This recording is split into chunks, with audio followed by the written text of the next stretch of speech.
एक कहानी मुझे बहुत प्रीति कर रही है।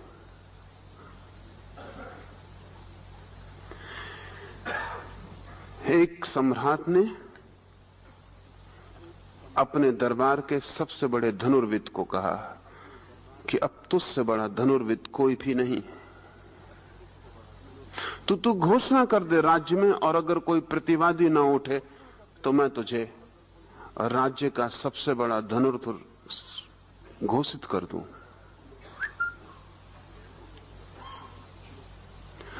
द्वार पर जो द्वारपाल खड़ा था वो हंसा, क्योंकि धनुर्विद ने कहा कि घोषणा का क्या सवाल है, घोषणा कल की जा सकती। कोई धनुर्विद नहीं है जो मेरी प्रतियोगिता में उतर सके।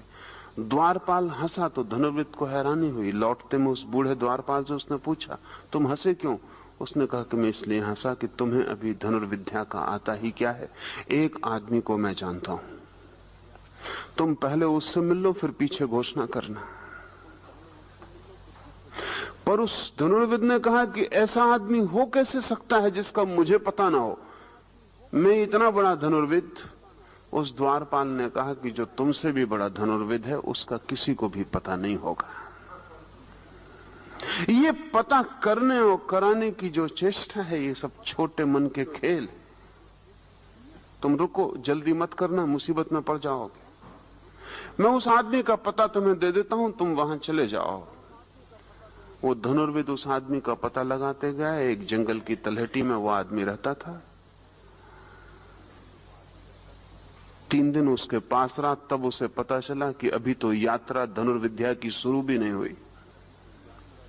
3 साल उस आदमी के चरणों में बैठकर उसने धनुर्विद्या सीखी, लेकिन तब मन ही मन में उसे डर भी लगने लगा। अब पुराना आश्वासन न रहा कि मुझसे बड़ा धनुर्विद कोई नहीं है। ये साधारण सा आदमी लकड़ियां बेचता था गांव में, ये इतना बड़ा धनुर्विद था और इसके बाबत किसी को खबर भी नहीं। पता नहीं कितने और छिपे हुए लोग हों। लेकिन 3 वर्ष उसके पास रह के उसका आश्वासन लौट आया। वो आदमी अद्भुत था। उसके हाथ में कोई भी चीज जाके तीर बन जाती थी। वो लकड़ी का टुकड़ा भी फेंक दे तो तीर हो जाता था।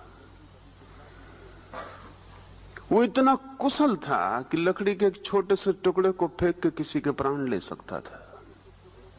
वो चोट ऐसी बारीक और ऐसी सूक्ष्म जगह पे पड़ती थी कि उतनी चोट काफी थी, खून की एक बूंद न गिरे और आदमी मर जाए। 3 वर्ष में उसने सब सीख लिया। तब उसे लगा कि अब मैं घोषणा कर सकता हूं। लेकिन अब उसे एक ही कठिनाई थी कि ये जो गुरु है उसका, इसके रहते मैं चाहे घोषणा भी कर दूं, और ये गुरु ऐसा नहीं है कि प्रतिवाद करने आएगा, लेकिन इसकी मौजूदगी मेरे मन में तो बनी रहेगी कि मैं नंबर 2 हूं। तो उसने सोचा कि इसको खत्म करके ही चलूं। सुबह लकड़ी काटकर गुरु लौट रहा था। एक वृक्ष के आड़ में छिपकर उसने तीर मारा उसके शिष्य ने।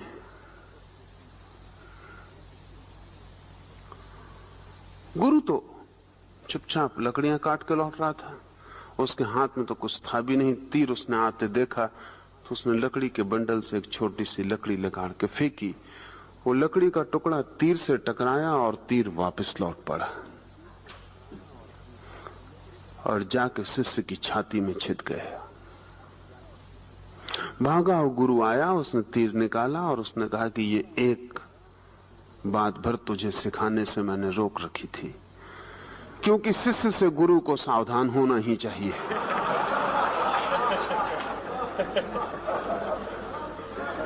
क्योंकि अंतिम खतरा उसी से हो सकता है।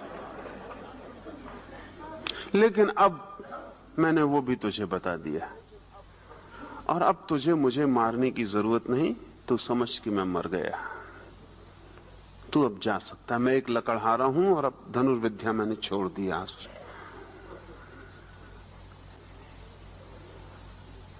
लेकिन जाने के पहले एक ध्यान रखना, मेरा गुरु अभी जीवित है और मेरे पास तो 3 साल में सीख लेना काफी है, उसके पास 30 जन्म भी कम होंगे। घोषणा करे उसके पहले दर्शन कम से कम उसके कर लेना। उसके प्राणों पर तो निराशा छा गई। ऐसा लगा कि इस जगत में प्रथम धनुर्विद होना असंभव मालूम होता है।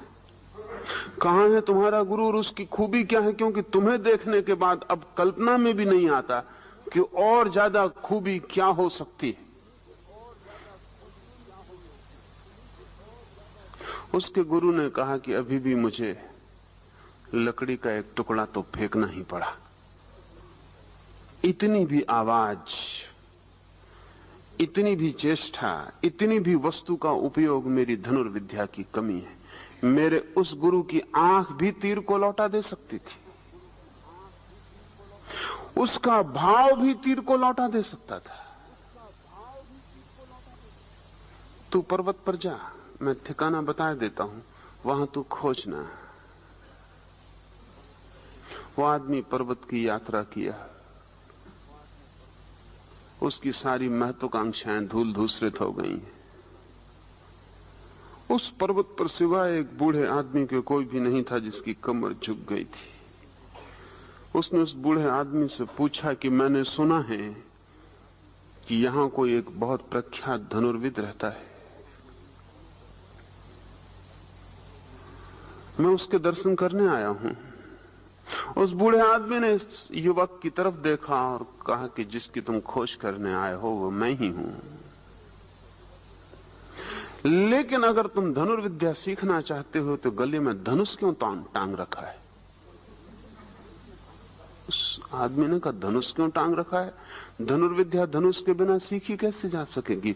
तो उस बूढ़े ने कहा, जब धनुर्विद्या आ जाती है तो धनुष की कोई भी जरूरत नहीं रहती। ये तो जरूरत तभी तक है जब तक विद्या नहीं आती,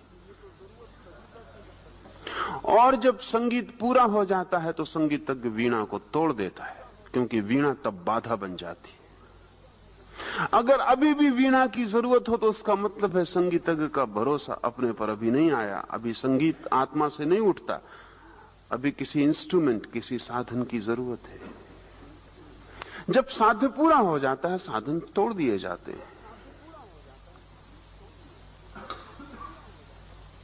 फिर भी तू आ गया है तो ठीक।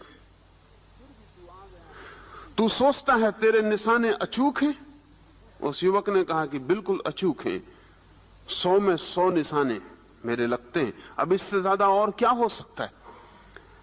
सीमा आ गई। अगर 100% निशाने लगते हो और एक निशाना ना चूकता हो। उस बूढ़ा हंसा और उसने कहा कि ये तो सब बच्चों का खेल है, प्रतिशत का हिसाब बच्चों का खेल है, तू मेरे साथ आ। और वो बूढ़ा उसे पर्वत के किनार पर ले गया, जहां नीचे भयंकर मीलों गहरा गड्ढ है और एक शिला खंड गड्ढ के ऊपर फैलता हुआ चला गया है। वो बूढ़ा सड़क के चल के, जिसकी आधी कमर झुकी हुई है, जाके उस पत्थर के किनारे खड़ा हो गया। उसका आधा पैर का पंजा खड्ड में झुक गया। सिर्फ आधे पैर के बल वो उस खड्ड पर खड़ा है, जहां एक सांस चूक जाए तो वो सदा के लिए खो जाए। उसने इस युवक को कहा कि अब तू भी आ करीब और ठीक ऐसे ही मेरे पास खड़ा हो जा। उस युवक ने कहा कि मेरी हिम्मत नहीं पड़ती, हाथ पैर कपते हैं। उस बूढ़े ने कहा, जब हाथ पैर कपते हैं तो निशाना सधा हुआ हो कैसे सकता है? अगर हाथ कपता है तो तीर तो हाथ से ही छूटेगा, कब जाएगा। तेरे निशाने लग जाते होंगे क्योंकि जो ऑब्जेक्ट तू चुनता है काफी बड़े हैं।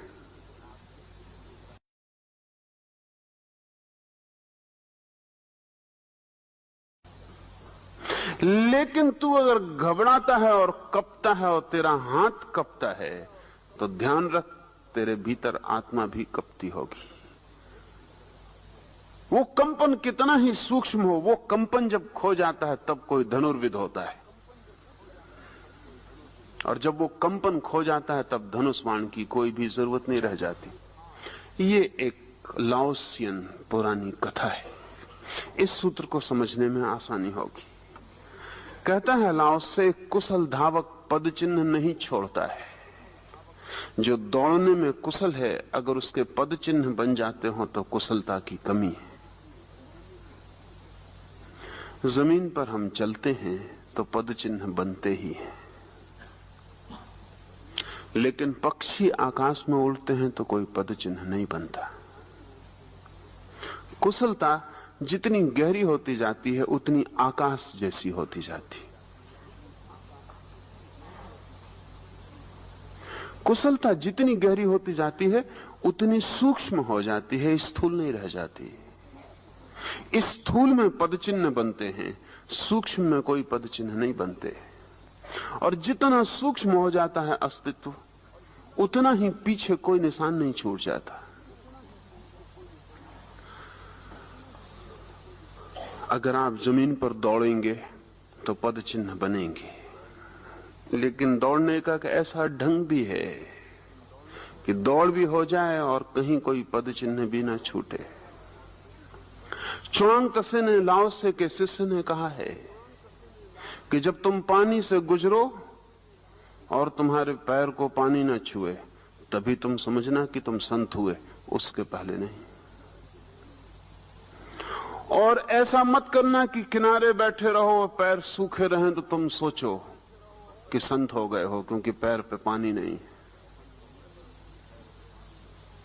पानी से गुजरना और पैर को पानी न छुए तो ही जानना कि संत हो गए हो। जटिल है बात थोड़ी। एक आदमी संसार छोड़ के भाग जाता है, पानी छोड़ के भाग जाता है, किनारे बैठ जाता है, फिर पैर सूखे रहते हैं। इसमें कुछ गुण नहीं है, पैर सूखे रहेंगे ही। लेकिन यही आदमी बीच बाजार में खड़ा है, घर में खड़ा है, पत्नी बच्चों के साथ खड़ा है, धन दौलत के बीच खड़ा है, जहां सब उपद्रव चल रहा है वहां खड़ा है और इसके पैर नहीं भीगते। तभी जानना कि संतत्व फलित हुआ है। संत की परीक्षा संसार है।